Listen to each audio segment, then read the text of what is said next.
tengok daripada awal, tak apalah, awal tu saya ringkas-ringkaskan insya-Allah. Yang pertama sekali, tanda-tanda pengakhiran zaman ni, walaupun dah banyak tanda, kita bahagi pada 3 tanda kiamat. Tanda awal, sederhana dan tanda besar.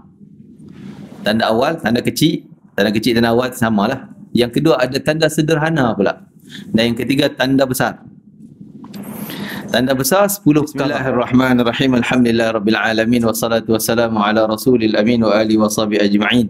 Nawaina ta'allum wa ta'lim wa tadhakkura wa tadhkir wa an-naf'a wal intifa' wal ifada wal istifadah wal hatha 'ala tamassuk bi kitabillah wa sunnati rasulillah wa du'a ila al-huda wa dalata 'ala al-khair ibtigha'a mardatillah wa qurbihi wa thawabihi wa maghfirati wa ridwanihi wa husnul khatimah 'inda al-ma' wa raf'a darajat fil jannah wa murafaqati sayyidina Muhammadin sallallahu alaihi wa alihi wasallam wa ibtigha'a syafa'ati yaumil qiyamah 'ala hadhihi an-niyyah wa kulli niyyah salih syamila khairati dunya wal akhirah wa ila hadrati sayyidina Muhammadin sallallahu alaihi wasallam.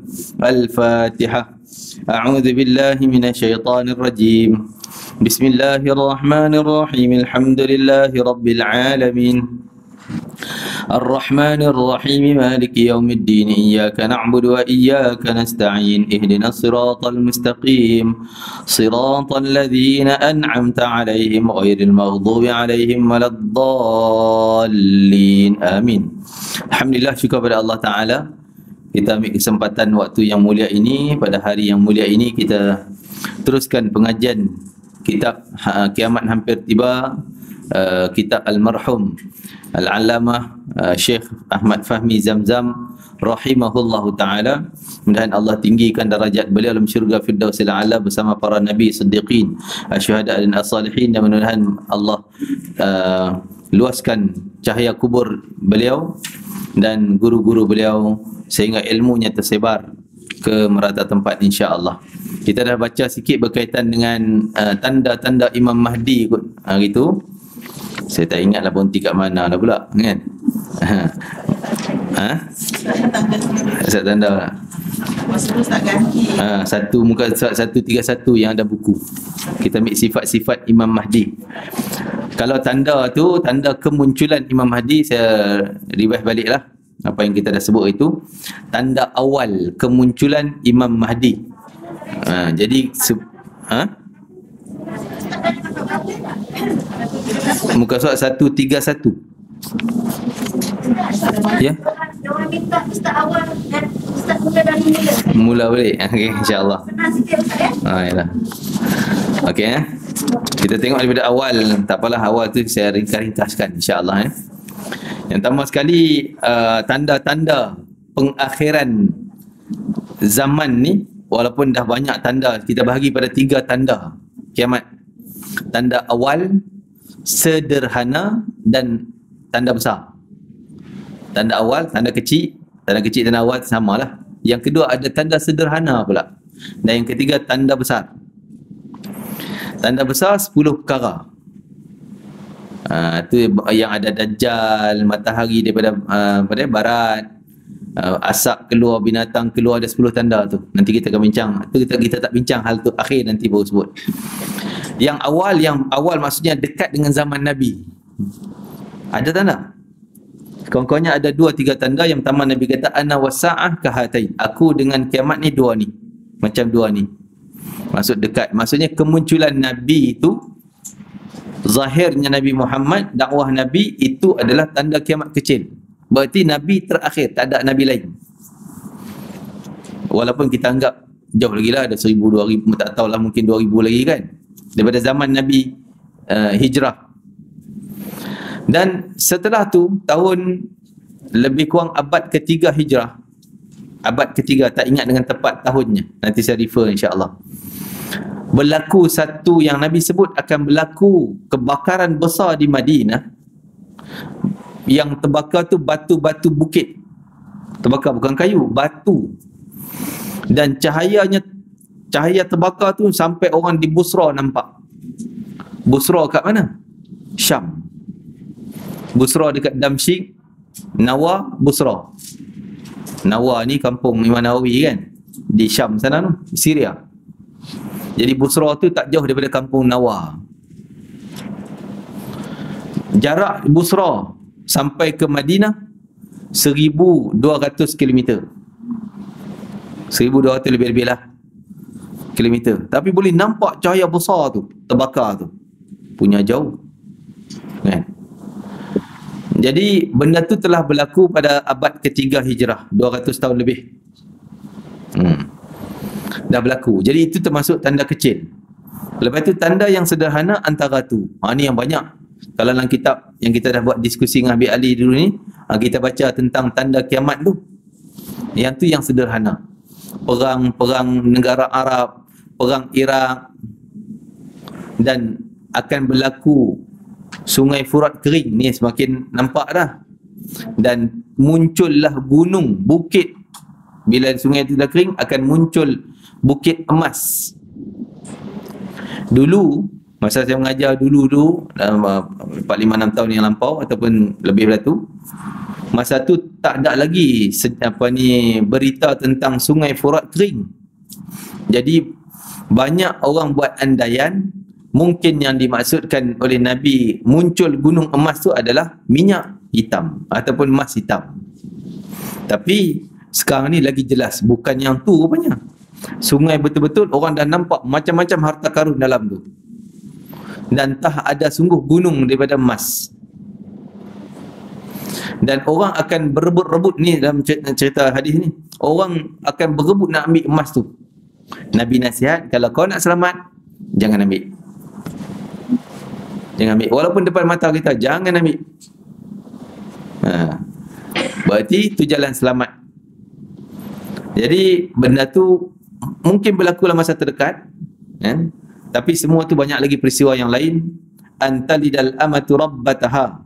Si ibu melahirkan tuan dia sendiri. Bos. Anak jadi bos, mak jadi kuli. Bapa jadi kuli.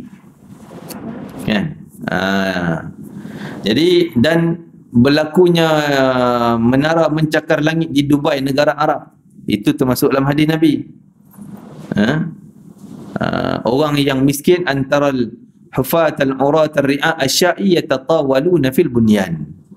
Kamu lihat orang yang dulu hanya jaga kambing je, miskin lah, jaga kambing, kaki kasut pun tak ada, pakaian miskin, tapi yatatawaluna fil bunyan, kata Nabi.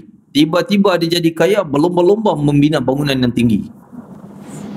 Di Dubai nampak jelas, di Saudi pun nampak jelas. Berebut nak lawan buat bangunan tinggi. Saudi nak lawan Dubai. Dubai pun nak buat lagi tinggi lagi pula. Kuwait pun nak buat lagi tinggi. Semua tu negara Arab. Jadi benda tu antara tanda sederhana. Dan pengakhiran tanda sederhana ni ialah pengakhiran supaya dekat nak masuk tanda besar adalah peristiwa Imam Mahdi yang kita nak sebut ni. Jadi kita cerita Imam Mahdi kerana zaman kita sekarang ni banyak orang bicara Imam Mahdi tapi fakta yang salah. Takut jadi terpesong. Punya kita nak kebenaran tapi tersilap channel dia. Syiah, na'udzubillah, mereka dah war-war Imam Mahdi sekian lama. Sebab dia kata Imam Mahdi ni dah lahir abad ke-3 Hijrah. Dah lahir. Tapi dia sebut ruyub, ghaib. Dia sedang gaib, masuk dalam gua di Iraq, masuk dalam tu tak ada, hilang, masuk hilang, gaib. Dia orang masuk cari tak jumpa lah dalam tu. Dia orang yakin Imam Mahdi dah lahir tapi gaib, tunggu masa akhir zaman nanti akan muncul balik. Dia sebagai pemimpin umat Islam. Tu versi Syiah. Adapun kita tak menyentuh. Tak. Sebab dia kata Imam Mahdi dia adalah Hasan Askari. Nama pun dah beza dengan apa yang hadis Nabi sebut. Nabi sebut Imam Mahdi yuwati'u ismuhu ismi. Akan sebutlah hadis kita baca nanti. Namanya sama dengan nama aku. Mak bapak pun sama. Muhammad, mungkin Ahmad, mungkin Muhammad bin Abdullah Aminah, maknya. Daripada keturunanku, kata Nabi SAW. Sama ada keturunan jalur Sayyidina Hasan maupun jalur Sayyidina Husain. Dan lahirnya di Madinah. Baru ni adalah orang seorang ialah punya dia nak angkat tinggi, tak tahulah, kita tak tahu siapa yang sebarkan. Dia kata ni lah mungkin akan jadi Imam Mahdi, yang datang daripada Morocco, lahirnya di Perancis. Mungkin betul, kita tak tahu, mungkin dia keturunan macam ada juga keturunan Arab ni yang lahir di Singapura, di mana kan. Mungkinlah mak bapak dia duduk di Perancis, lahir di Perancis. Jadi mungkin dari sudut sanad apa ni, dia punya nasab keturunan bin betul, wallah alam, saya tak tahu kan. Tapi kalau nak mengaku Imam Mahdi, jauh sekali lah. Nama tak betul, nama dia Muhammad tapi bukan bin Abdullah kan. Dan lahirnya di Perancis, kan, dah nampak tak tally lah dengan maklumat hadis Nabi sallallahu alaihi wasallam. Jadi tak tahulah siapa yang berani sebarkan kata ni mungkin dia kata sebagai Imam Mahdi. Jadi sebab tu kita nak belajar yang fakta yang sebenar daripada kitab Syekh Fahmi Zamzam ni. Syekh Fahmi ni dia buat dalam bentuk jalan kronologi cerita, tapi dia juga rujuk daripada hadis-hadis lah, saya yakin. Jadi cuma tanda kemunculan Imam Mahdi ni kita akan nampak makin dekat. Panduan kita adalah antaranya adalah apa yang berlaku di Palestin. Panduan kita apa yang berlaku di Palestin. Itu sebagai panduan, antara panduan kita. Apa dia? Apa yang berlaku di Palestin, iaitu Palestin ni akan dikuasai oleh Israel. Dan lebih lagi Baitul Maqdis, masjid orang Islam, dikawal oleh Zionis Israel, kerajaan dewa. Sekarang ni dah berlaku. Kita nak masuk kena buat visa. Nak pergi negara orang Islam, visa melalui Israel. Nak pergi masjid, polis Israel kena kawal. Dia kata no, tak boleh masuk, tutup pintu, kita semayang pun tak boleh. Dia kontrol habis. Dan lepas Sembahyang Isyak, masa zaman saya pergi tahun terakhir, saya pergi tahun 2019, sebelum COVID-19 ke 18 itulah. Jadi bila pergi lepas Sembahyang Isyak dia halau kita keluar. Sembahyang Isyak setengah jam je, Sembahyang Isyak dia halau keluar. Kita pun heran, aku nak duduk lah iktikaf bukan masjid ni, nak duduk luar sekali masjid, tak boleh. Dia kata bila tanya imam ni kenapa, dia bisik-bisik, dia kata sebenarnya dia orang halau kita keluar sebab nak tutup semua, tak bagi orang Islam masuk, nak bagi orang Yahudi pula masuk dalam masjid Al-Aqsa. Dia masuk daripada laluan dinding walling wall dia tu, ada pintu dia masuk, tu laluan orang Yahudi. Dia masuk dengan kasut-kasut dia, mana ada nak buka kasutnya kita. Dan dia masuk dengan trompet menari, itu ibadah dia. Tiup trompet menari-nari, itu ibadah dia. Jadi tercemar, memang tak boleh nak buat dah. Dia kawal 100%. Ya. Jadi itu dah nampak, itu sebagai petanda. Dan kawasan Palestin ni dikuasai oleh Israel sehingga dia kumpulkan segala orang Israel mana hala dunia, kumpul mai. Nak kumpul di Palestin. Sekarang ni memang dah berlaku. Zaman saya pergi tu pun, dia orang cerita, maklumat, dia orang bagi. Sebab tu dia rampas rumah orang Arab. Dia halau orang Arab, nak bagi orang Israel masuk rumah tu.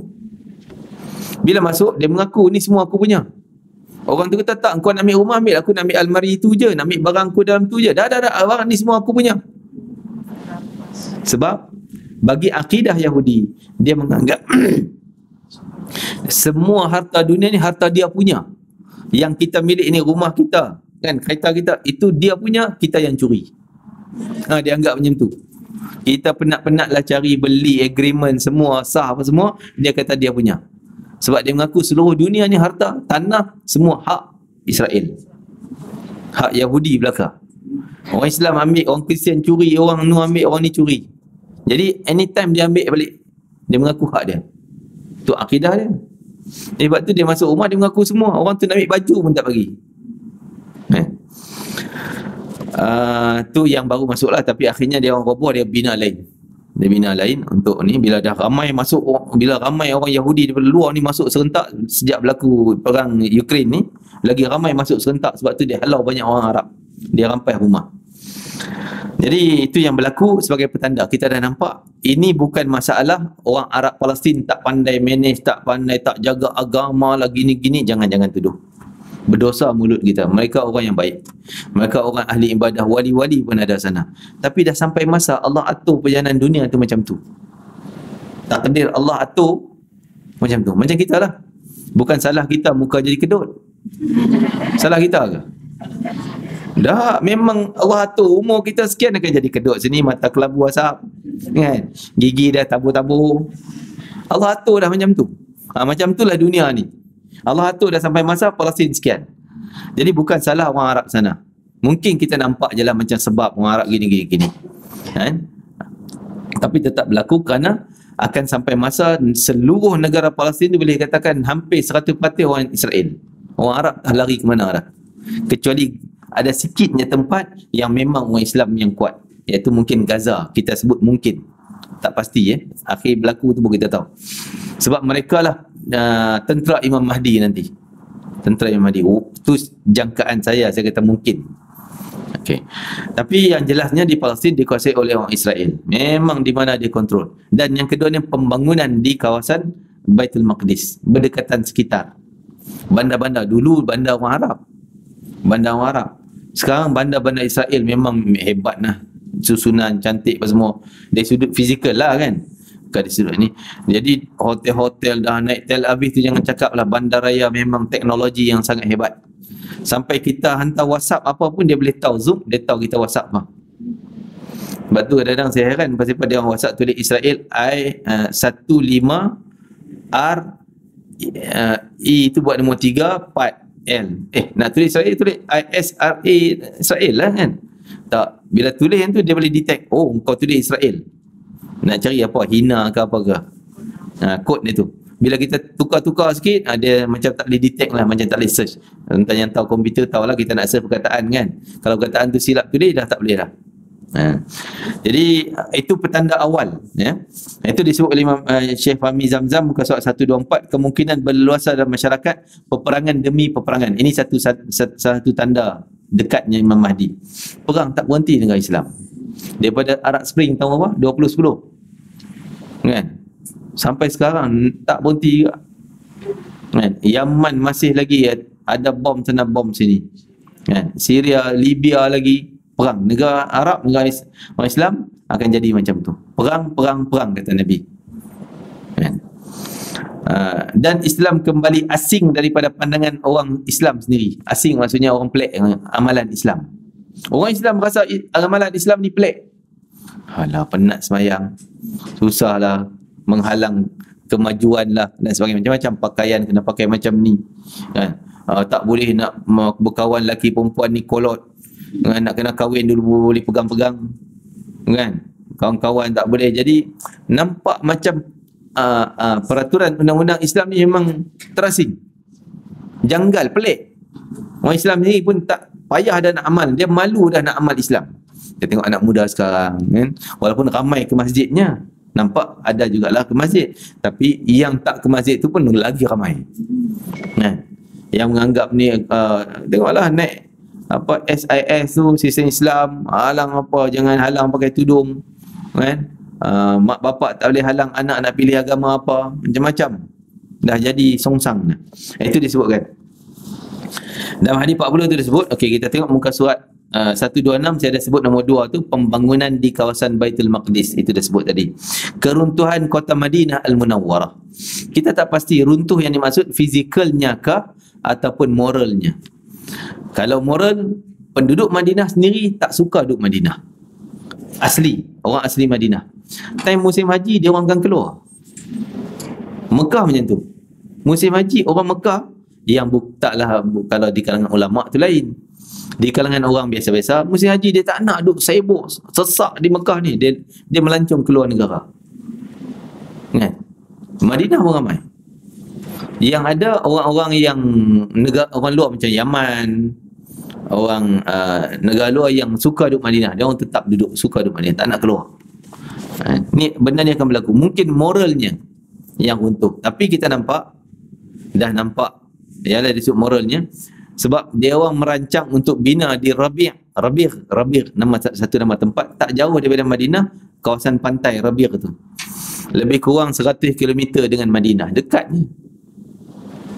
Nak buat pulau yang tempat pelancongan yang paling hebat. Bila disebut macam tu, maksudnya tak ada tapis dah lah. Pakaiannya, minuman makannya, tak ada tapis dah. Semua pasal nak panggil pelancong datang, mesti kena ada benda tu. Pelacuran ke apa dan sebagainya. Di Jeddah pun dah ada rumah pelacuran. Di Mekah pun dah ada disko. Dah ada disko pub-pub ni. Tapi dia buat macam dalam rumah lah. Masih macam ada, tapi masih sembunyi jugalah kan. Masih sembunyi kan. Ada kawan-kawan kita sana kata, alah di sini Mekah pun ada. Memang saya pergi tengok pun Masya Allah. Di Madinah, di Mekah, anak-anak muda ni 17-18 duk isap vape, rokok pun ada, duk melepak. Perempuan bukan lelaki, perempuan. Lelaki tu memang dah ni dah perempuan. Dia pakai abaya juga, tapi takat ni tutup nampak rambut depan ni, duk melepak kat tepi mall belah tu, duk isap. Sembang lelaki perempuan dah biasa naik kereta sekali tak apa. Dah jadi, itulah keruntuhan moral. Mungkin itu dimaksudkan keruntuhan ni adalah keruntuhan moral. Wallah alam, mungkin bergunanya kita tak tahu. Kan? Okey, kita tengok nombor 4, 127. Imam Mahdi akan lahir dan beliau akan memimpin umat Islam. An Abdullah bin Mas'ud radhiyallahu anhu qala Rasulullah sallallahu alaihi wasallam la tadhhabu ad-dunya hatta yamlika al-arab rajulun min ahli baiti yuwati'u ismuhu ismi. Daripada Abdullah bin Mas'ud radhiyallahu anhu, beliau berkata Rasulullah SAW bersabda, dunia tidak akan hilang, maksud tak akan berlaku kiamat, sehinggalah bangsa Arab akan dikuasai oleh seorang lelaki daripada keturunanku, yang namanya sama dengan namaku. Riwayat Imam Tirmizi. Hadis ini menerangkan kepada kita bahwasanya dunia ini tidak akan kiamat sehinggalah bangsa Arab dan juga bangsa Ajam. Ajam ni maksud apa? Ajam ni orang lain daripada Arab. Dia bukan lidah cakap Arab. Itu semua Ajam. Dikuasai oleh seorang lelaki keturunan Rasulullah SAW, Imam Mahdi. Imam Mahdi bukan nama dia. Itu jawatan, pangkat dia. Nama dia Muhammad bin Abdullah. Mungkin Ahmad bin Abdullah.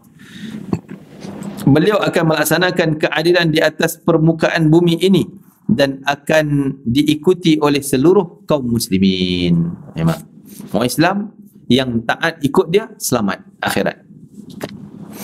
Tak mau ikut arahan dia, malas nak ikut perintah dia, tak nak taat, jadi ahli dajjal.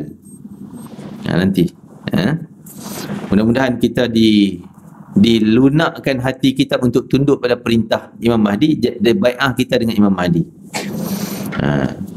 Yang baru ni, kes ni masih duk panas lagi. Ada jemaah 63 orang yang tak balik lagi daripada Madinah, tak boleh nak balik, sangkut. Jadi kerajaan Malaysia nak keluarkan dia orang. Sebab apa? Sebab kes Imam Mahdi juga, cerita Imam Mahdi. Tok guru dia kan, tok guru dia, ustaz dia tu daripada Negeri Sembilan, dia kata kita kena pergi Madinah, duduk di sana, dan Mekah, kita akan masuk Mekah buat haji, kerana musim haji di Arafah nanti akan muncul Imam Mahdi. Di bai'ah Imam Mahdi, kita kena bai'ah. Ramai family, 63 orang ikut, jual tanah, jual rumah, jual kereta, semua tak nak balik lah. Memang nak duduk sana, nak jadi tentera Imam Mahdi kan. Dah jadi macam ni, tanah dah jual, rumah dah jual, balik main tak tahu ke mana lah. Jadi itu naya dia orang. Kesian lah, kesian bila salah maklumat, habis kan. Padahal kalau kita tengok, kita baca nanti, tak ada cerita Imam Mahdi di bai'ah di musim haji. Tak berlaku musim haji, tak berlaku di Arafah. Semua bukan musim haji. Ini akan ada cerita tanda dia nanti. Jadi sebab tu kita kita kena baca juga ni, supaya kita tak ditipu oleh maklumat yang salah ni kan. Dan tanda Imam Mahdi di bai'ah ni kita dah baca dulu, saya dah sebut dulu, tanpa kita ulang balik. Yang pertamanya, muncul bintang, sebuah bintang yang berekor di ufuk timur. Wallah alam rupa macam mana. Kan? Dan bintang ini akan kelihatan di atas langit selama 3 malam. Nampak semua. Dan atau 7 malam. Tu sebagian riwayat kata 3 atau 7. Berturut-turut nampak. Kekal kan langit. Dia berekor, tak tahu macam mana Siapa yang astronomi ke, boleh tolong cerita sikit. Okey, yang kedua, gerhana bulan berlaku pada bulan Ramadan. Gerhana bulan malam pertama Ramadan, gerhana matahari pertengahan Ramadan yang sama. Ini petanda besar. Nampak tu kita dah ready dah. Dah kena ready. Tapi alhamdulillah Ramadan yang lalu lepas kita dah tak nampak lah tanda ni. Tak tahulah tahun ni kan, tahun nak main pula ni. Kalau berlaku tu kita kena standby. Apa perlu kita standby? Yang pertama sekali, kita banyakkan taubat. supaya kita dipilih jadi orang bai'ah dengan Imam Mahdi. Nak jadi tentera Imam Mahdi, orang yang setia Imam Mahdi bukan ciri fizikal, body builder, wow, ketul-ketul baru jadi tentera Imam Mahdi. Boleh angkat senjata, senapang, pandai main, tak? Itu je. Orang perempuan tak boleh. Tak semestinya yang tu. Syarat dia, cirinya kuat iman, jaga amal. Walaupun dia jalan dah bongkok, tak apa. Yang penting dia jaga amal, dia jadi di sebagai imam, orang Imam Mahdi. Sama ada dia sebagai tentera atau sebagai bantu penyokong dan sebagainya. Yang penting dapat bai'ah sebagai dia pemimpin umat Islam. Ya. Bukan berarti kita, jangan salah pula lagi pergi report kat Bukit Aman ni, ustaz ni dah mula nak buat kumpulan ke, parti ke, benda ke. Tak, kita tetap rakyat Malaysia. Kita tetap rakyat Malaysia. Kita tetap mungkin duduk di Malaysia kita. Tak payah nak berebut beli tiket pergi Saudi sana. Kita duduk sini. Cuma kita jaga amal, dengar arahan dia. Dia kata buat macam tu, kena puasa sekian hari ke apa, kita patuh. Adalah benda yang patut. Ni benda tu akan sampai. Kalau kita beriman, jaga iman, benda tu akan sampai. Kita akan kenal siapa Imam Mahdi, mukanya macam mana. Akan ada benda tu. Walaupun kita tak pergi sana. Gerhana bulan pada malam pertama Ramadan, gerhana matahari pada pertengahan bulan, iaitu peristiwa yang semuanya tak pernah berlaku lagi. Sebulan dan 2 gerhana tu. Yang ketiga, kemudian pada musim haji selepas Ramadan tadi. Ramadan, Syawal. Syawal pun dah mungkin musim haji. Zulqa'dah, Zulhijjah. Haji tu. Berlaku huru hara sehingga terjadi bunuh-membunuh di kawasan Mina, dan darah pun akan mengalir di sekitar Jamrah Aqabah. Mana Jamrah Aqabah? Nama sekarang Jamrah Kubra. 3 lubang tempat lontar tu kan. Lubang yang ketiga. Tu Jamrah Aqabah, tu Jamrah Kubra. Nama sekarang dia tak nak tahu nama Aqabah. Aqabah dulu nama bukit. Jamrah Aqabah bukit. Bukit tu menutup lubang yang ketiga. Dulu lubang ketiga tu huruf D, separuh bulat. Dinding, contoh ni dinding bukit, lepas tu ni lah lopak dia D, huruf D separuh. 2 lagi, Jamrah pertama kedua memang bulat betul. Ya. Jadi orang petikai bila dia buat lubang jamrat yang besar sekarang ni kan, macam kapal perahu tu, dinding tu dah tak ada, bukit tu dia runtuh lah. Dulu separuh bulat, sekarang dah jadi macam bulat besar lah. Adakah sah? Maka dia menjelaskan, walaupun kita melontar tu daripada atas tu lubang besar, tapi masuk ke bawah tempat yang asal. Tak apalah, tenang lah kita kan. Lubang batu tu gerg-gerg tu bawah masuk tempat yang asal juga. Di Jamrah Aqabah tu, kalau orang jalan kaki daripada luar Mina, daripada Mekah, ataupun duduk di Aziziyah, bukan duduk di kemah Mina. Macam tahun ni kami duduk di kemah Mina, tak dapat nak bawa jemaah pergi tunjuk Masjid Bai'ah. Masjid Bai'ah peristiwa zaman Nabi, masih ada masjid tu. Dia buat macam daripada tanah lah, warna tanah, walaupun mungkin semen dah kot, tapi dia tutup pagar. Bangunan tu kecil je, masjid tu kecil je, rasanya separuh dewan ni kot, ataupun 1/3 daripada dewan ni, dan kecil. Jadi Masjid Bai'ah tu tempat sahabat Nabi awal Islam, Nabi belum hijrah lagi, 12 orang datang masuk Islam situ. Itu tahun depan datang pula 70 orang masuk Islam kat Nabi, waktu malam gelap gelita kat situ. Orang Mekah tak tahu pun dia orang datang masuk Islam. Tapi syaitan mengewar-warkan pada orang Mekah, tapi mereka selamatlah sahabat ni. Tempat bai'ah di situ, Bai'atul Aqabah, tempat berlaku tu dibina masjid. Kalau orang datang daripada Aziziyah, dia nampak benda tu, bangunan tu. Kita datang daripada kemah Mina, tak nampak benda tu. Itu Jamrah Aqabah. Darah berlaku huru-hara, bunuh-membunuh. Na'udzubillah min dzalik. Risau kita kan, siapa yang tambah yang pergi haji tak kena tahun tu berlaku. Mudah-mudahan jadi syahid lah, kalau niatnya ikhlas, mati syahid. Berlaku pembunuhan di Mina sangat banyak. Ni kita risau ni, tahun depan dia ada isytihar, tahun lepas musim haji yang baru lepas ni, dia isytiharkan tahun depan kita akan sediakan fasiliti untuk 5 juta jemaah haji. Ya Allah 5 juta. Tidur kat Mina tindih 3 kot. Tidak 3 orang. Tak 3 orang. Sekarang yang masa zaman 3 juta pun dah padat sangat kan, gini ya badan kita, nak jadi 5 juta. Tak tahulah tu saja dia cakap kosong ke, tak tahu kan. Tapi kalau berlaku sungguh kita risau. Tah-tah dah nampak bertanda ni akan berlaku, sampai Nabi kata darah tu tumpah jadi macam nak sungai, mengalir zoom, darah mengalir masa orang mati tu di Mina, sampai jalan Aqabah macam nak sungai dah. Allahu Akbar.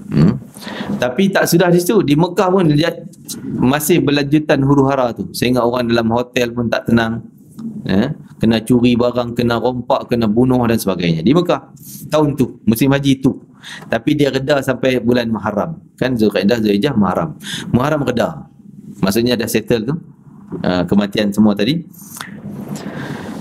Tibalah muncul tapak tangan yang terhulur dari langit sehingga dapat disaksikan di kebanyakan tempat bersama suara seruan dari langit. Kita tak tahu tapak tangan ni tapak tangan betul orang ke atau bentuk awan ke macam mana, wallahualam, tak tahu, tak mampu nak kita nak huraikan, tak terbayang kita, sampai masa nanti baru kita tahu. Seruan pula dia tunjuk, sesungguhnya pemimpin kamu adalah Imam Mahdi tu. Ini bila berlaku bulan Muharram. Dalam riwayat lain ada disebutkan bahawa suara seruan itu ialah sungguhnya wali-wali Allah itu pengikut Imam Mahdi. Jadi para wali datang daripada 7 negara, datang pada bulan Muharram tu, masuk ke Mekah secara kebetulan, bukan secara rancang, kebetulan. Oh ni dia mungkinlah contoh di Maghribi, oh daripada Mesir, Yaman, negara tu negara ni, wali-wali Allah ni. Maka tanya apa tujuan? Tujuan sama, satu, nak cari Imam Mahdi, penyelesaian untuk menenangkan umat Islam ni. Jadi mereka berpakat, bila jumpa tu berpakat. Ini peristiwa seolah-olah kisah Ashabul Kahfi, 7 orang Ashabul Kahfi, yang mereka bukan rancang, jom kita keluar jumpa kat simpang tu, kita sembunyi kat gua. Tak rancang pun, malah mereka tak kenal-mengenal pun, asalnya tak kenal pun. Lari jumpa kat simpang tu, tak berani nak cakap. Tapi cakaplah sikit, bila dah lapar ni, pakat tanya, kau dari mana? Aku dari sini, buat apa kau keluar? Tak setuju. Baru timur-timur matlamat sama 7 orang. Tak setuju dengan kerajaan yang mengaku Tuhan, maka nak sembunyi diri, nak keluar daripada kekufuran ni.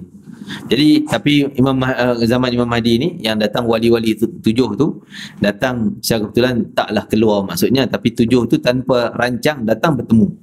Maka mereka berpakat jadi satu pasukan, cari, pergi rumah-rumah keturunan Nabi SAW yang berada di Mekah, jumpa dengan anak muda tu yang dikatakan tanda tu ada kat dia. Jadi Imam Mahdi ni lelaki biasa yang tak nampak ketokohan ilmuwan, ketokohan ulama, pemimpin, tak ada tokoh langsung, orang biasa. Tapi ulama ni tahu, kenal ini orangnya, pegang tangkap dia, nak bai'ah dia sebagai Imam Mahdi. Maka dia tak nak disebutkan di sini. Kita tengok membai'ah Imam Mahdi, muka surat 129. Apabila tiba bulan Muharram setelah peristiwa berdarah di Mina itu, maka pada saat itu Imam Mahdi akan dibai'ah, dilantik untuk menjadi pemimpin yang dipatuhi.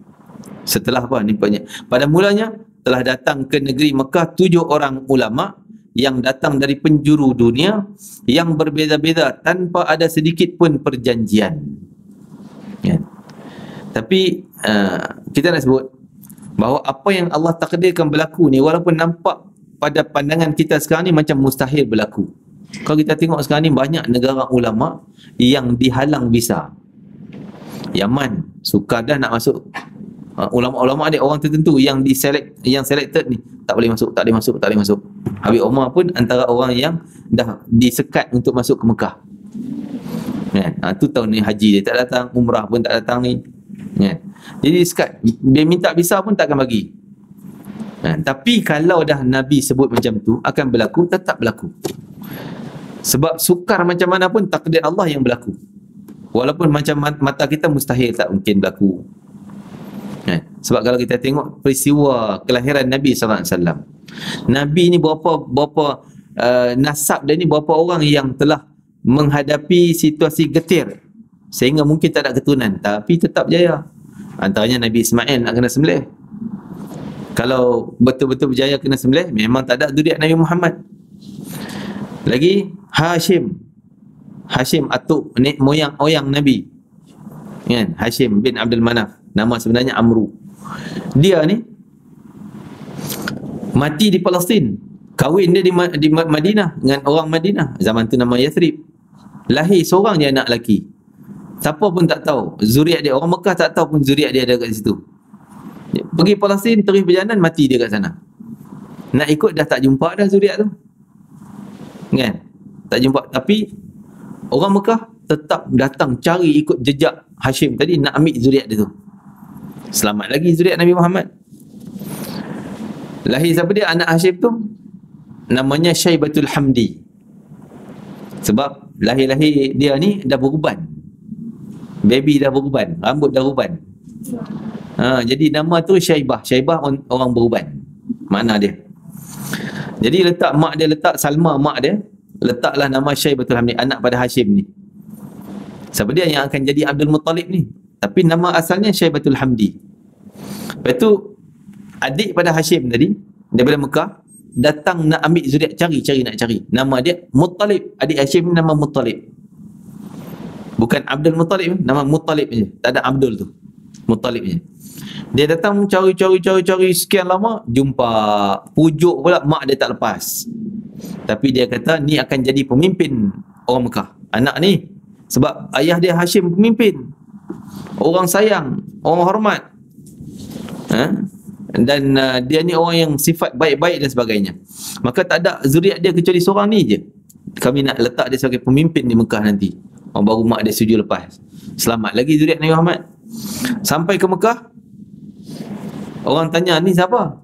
Muttalib, pak saudara pada Hashim tadi, bawa budak tu, Syaibatul Hamdi. Orang tanya, ni siapa? Engkau mana bila dapat anak pula?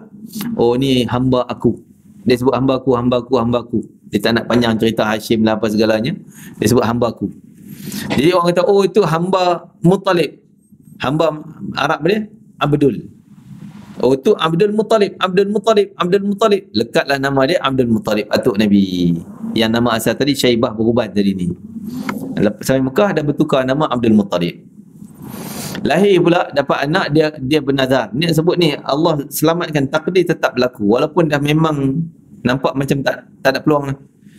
Dia bernazar, Abdul Muttalib ni dekat Kaabah, dia kata kalau aku dapat anak lelaki 10 orang, aku akan sembelih seorang. Korban sembelih seorang, nak buat macam Nabi Ibrahim. Nak korban seorang. Dan anak yang paling ku sayang, tanda dia ni jiwa untuk Allah Ta'ala sungguh. Nak korban. Jadi dapatlah anak lelaki 10 apa yang dia nazar. Maka sampai masa dia nak sembelih lah. Anak mana ni? Yang paling sayang Abdullah lah. Handsome, baik, taat, budak baik, kan? Jadi semua orang sayang Abdullah ni. Orang sayang sungguh Abdullah. Bila bawa Abdullah nak sembelih dia, oh jangan. Akhirnya pendek ceritanya digantikan dengan 100 ekor unta untuk selamatkan nyawa Abdullah. Selamat lagi zuriat Nabi. Kalau tidak, ada kena sembelih dah. Jadi nak sebutnya getir macam mana pun tetap ada takdir Allah tu yang berlaku. Seperti yang kisah kita cerita tadi, kan? 7 ulama ni kalaulah dia orang disekat bisa tutup jalan, tutup tak dapat, sampai adalah jalan dia. Wallah alam macam mana kita tak nampak sekarang. Mereka datang ke Mekah dengan tujuan yang sama, iaitu mencari Imam Mahdi untuk membai'ahnya, dan mereka masing-masing sebenarnya diwakilkan oleh 313 para wali belakang-belakang yang tak datang. Mungkin Yaman tu ada berapa puluh orang, sana Maghribi ke berapa puluh orang, Mesir ada berapa ratus orang ke, ada Syam lagi belakang lah, tapi hantar seorang je wakil. Jadi kehadiran di Mekah mewakili daripada sebilangan tersebut. Apabila mereka telah bertemu di Mekah, lalu masing-masing berkata kepada sahabat, apakah sebenarnya tujuan kamu datang ke Mekah ni? Masing-masing jawab, kami datang ke sini untuk mencari penyelesaian terhadap masalah yang sedang dihadapi oleh umat Islam kini. Kami mencari seorang tokoh yang mampu memulihkan keadaan dan memadamkan persengketaan yang telah banyak mengorbankan nyawa di kalangan kita. Ni, umat Islam dah bergaduh, berperang, tak ada penyelesaian, nak kena cari satu pemimpin sampai masa Imam Mahdi. Kami mencari seorang tokoh yang mampu menguasai kota Konstantinia. Sebenarnya kami telah tahu namanya, nama Imam Mahdi itu, dan nama ayahnya serta ibunya, tanda-tanda dia, tanda tentera dia pun. Sebab dia tentera dia, orang kanan dia, generalnya adalah Syu'aib bin Saleh. Tapi waktu ni tak muncul lagi cerita Syuaib tu, kan? Lalu mereka bersepakat untuk mencarinya di sekitar kota Mekah. Apabila mereka telah menemuinya, dia tidak mau mengaku dialah tokoh yang dicari-cari itu. Oh dia, Imam Mahdi ni. Lalu dia melarikan diri ke Mekah. Lari sampai Mekah, kan? Dan orang tangkap dia, dia lepas juga, lari. Sebab dia, takkan aku Imam Mahdi, aku macam ni je, kan? Tak mungkin dia pun pakai jenis pakai t-shirt seluar jean ke, wallahualam, ya? Tak nampak tokoh langsung. Tapi orang pegang dia, engkau lah dia, ni Imam Mahdi. Terkejut dia. Sebab keadaan di Madinah juga tak selamat, dia kembali ke Mekah. Ni yang Nabi kata, ni mukjizat Nabi. Nabi kata dia ulang alik Mekah Madinah beberapa kali dalam satu hari.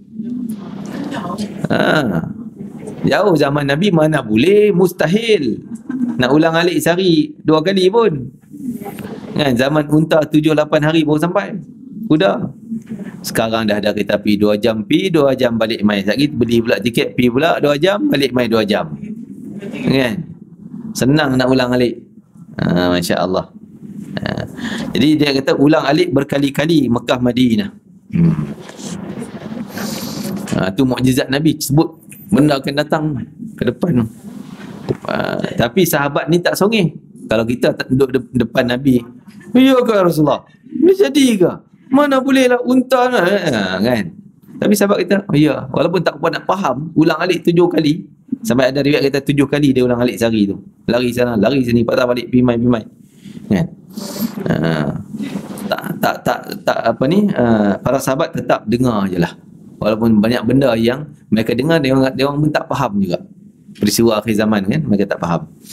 Jadi disebutkan bahawa dia ulang alik oleh sebab keadaan Madinah juga, dia kembali ke Mekah. Lalu sekali lagi dia ditangkap. Ni terakhirnya, dah ulang alik tahu berapa kali. Akhirnya kena tangkap. Pegang tangan dia di dalam Masjidil Haram, berhampiran dengan Hajarul Aswad. Orang bawa sampai itu, sampai ke Hajar Aswad. Lalu dikatakan kepadanya, engkau akan dibunuh seandainya engkau enggan menerima pelantikan ni. Kena bunuh ni, kan? Engkau akan menanggung segala dosa kami dan dosa seluruh umat yang sedang berselisih ni. Bukankah engkau tidak tahu bahawa tentera musuh sudah mulai berangkat ke arah ni? Ni sebagai ugutan. Ulama ni ugut dia. So kau duduk diam, jangan lari lagi, terima aja. Tapi dia masih terpinga-pinga. Terima, aku jadi pemimpin, aku jadi ulama. Tak mungkin. Dia tak percaya. Tapi dalam hadis disebutkan Allah rubah dia daripada dia tak ada confidence-nya, tak ada tokohnya sebagai pemimpin, sebagai ulama, satu malamnya. Besok lain macam. Karakter dia lain macam, cakap dia lain macam, ilmu dia lain macam. Bukan lagi macam semalam. Maka masa di bai'ah, di awal bai'ah tu dia nak cakap menggeletar. Saya macam contoh, saya nak tak keluar, bergagap-gagap sampai nampak menggelabah dia tu tepuk paha. Nabi sebutlah hadis. Dia tepuk paha lagi. Saya menggelabah, tak erti yang cakap depan orang, kan? Di depan Masjid Haram pula tu, depan Kaabah. Orang berapa ramai ke tu, menggelabah nak cakap, tak erti. Tapi satu malam, besok dia cakap dengan petah. Cakap dia semua menyebabkan orang tunduk kagum. Ilmunya, arahannya ditaati, dipatuhi. Itu Imam Mahdi. Satu malam je Allah ubah. Jadi tak mustahil. Semua tu ilmu Allah nak bagi, Allah nak tarik, semua kuasa Allah. Ada je ulama yang dapat ilmu tanpa belajar. Masa saya di Mesir, kami ziarah seorang wali kecil. Saya pernah cerita, kan? Wali kecil, budak umur 5 tahun dah mengajar orang. Mengajar orang tua-tua, mengajar ilmu agama, fiqah, apa semuanya, hafal Quran, keluar ayat Quran, keluar hadis segalanya. Ulama mai test ni, betul ke ni ayat Quran dia ni? Kok salah ke? Hadis dia betul ke? Betul. Apa yang dia baca semua betul. Tak belajar pun, tapi Allah anugerah. Tak tahu macam mana Allah bagi. Tapi dia umur tak panjang lah. Beberapa tahun lepas tu dia meninggal dunia. Makam dia pendek je. Yang jaga makam dia ayah dia. Masa saya pergi tu ayah dia ada lagi lah. Tapi tak tahu sekarang, tak tahu lah. Makam dia tu malam dia tulis makam wali kecil, wali saghir. Jadi yang pelik dia, orang ayah dia cerita, dia kata dia mengajar hari Jumaat. Mengajar orang sembahyang Jumaat kena datang awal, duduk di saf pertama, pakai sunnah ni, pakai sunnah tu, baju macam ni. Jadi orang pun berebut datang awal. Katalah azan pukul 1, pukul 10 orang datang, pukul 9 orang datang dah. Berebut. Tapi dia duk main lagi. Main bola kat tu. Kan? Jadi bila orang komplain apa tu guru kita ni mengajar sampai awal dia tak masuk pun. Dia kata kan syarat balik, aku belum balik, dia kata dia duk main. Budak-budak ni. Kan? Jadi tu cerita ayah dia cerita sini. Saya ingat ni. Itulah disebutkan bahawa ketika itulah dia terpaksa menerima bai'ah daripada 7 orang ulama tadi dan diikuti oleh kaum muslimin yang ada di Makkah. Bai'ah ini akan dilakukan dalam Masjidil Haram di antara Hajar Aswad dengan makam Ibrahim. Setelah selesai bai'ah, Imam Mahdi akan memberikan ucapan di atas mimbar. Dan seterusnya beliau mendapat kepercayaan dan kecintaan daripada seluruh lapisan kaum muslimin yang berbai'ah dengan dia. Sehingga terbentuk satu tentera dan bersedia berkorban apa saja yang mereka miliki. Semua tu akan jadi tentera. Korban, yang ada duit bagi duit, yang ada emas bagi emas, yang ada kenderaan bagi kenderaan. Sanggup. Kita pun mudah-mudahan kalau ada kat situ, sanggupkan diri. Bagi apa yang ada. Jangan risau, jangan takut. Siapa yang bersama dengan dia, pasti menang. Pasti berjaya. Berjaya dunia akhirat. Berjaya akhirat lebih yang kita harapkan. Syahidnya, kalau mati pun syahid. Dan dia akan menjadi tentera Nabi Isa AS. Sifat-sifat yang Mahdi kita tanda situ, tolong tanda sekejap. Nanti kita sambung situ ya. Sifat-sifat fizikal Imam Mahdi, rupa dia macam mana, rambut dia, badan dia dan sebagainya. Wallahu ta'ala alam. Jadi apa dia kak? Oh ya, InsyaAllah. Mohon doa dan kita doakan ke atas Aizat bin Azmi yang akan menjalani pembedahan pagi ini. Mudah-mudahan Allah berikan perlindungan dan kesembuhan pada beliau dan keselamatan. Ila hadrati Sayyidina Muhammad SAW. Al-Fatihah. A'udzubillahi minasyaitanirrajim. Bismillahirrahmanirrahim. Alhamdulillahi rabbil alamin. Ar-Rahmanir-Rahim. Maliki yaumiddin. Iyyaka na'budu wa iyyaka nasta'in. Ihdinas siratal mustaqim. Siratal ladzina an'amta 'alaihim ghairil maghdubi 'alaihim الضالين آمين. ربنا تقبل منا إنك أنت السميع العليم يا أول الأولين يا آخر الآخرين يا ذا القوة المتين يا راحم المساكين يا أرحم الراحمين أنجز لنا رحمة من عندك نسعد بها في الدنيا والآخرة وتقضي لنا كل حاجة فيما وللمسلمين أجمعين. اللهم اشف مرضانا ومرضى المسلمين. اللهم اشف مرضانا ومرضى المسلمين. اللهم عافنا واعف عنا يا أرحم الراحمين. اللهم يا شافي اشفي يا شافي اشفي يا شافي اشفي شفاء عاجلا غير آجل شفاء لا يغادر سقما ولا ألما يا كافي يا وفي يا حميد يا مجيد ارفع عنا وعنه كل تعب شديد برحمتك يا أرحم الراحمين. ربنا آتنا في الدنيا حسنة وفي الآخرة حسنة وقنا عذاب النار. وصلى الله على سيدنا محمد وعلى آله وصحبه وسلم والحمد لله رب العالمين. تقبل الله منكم منا تقبل يا كريم.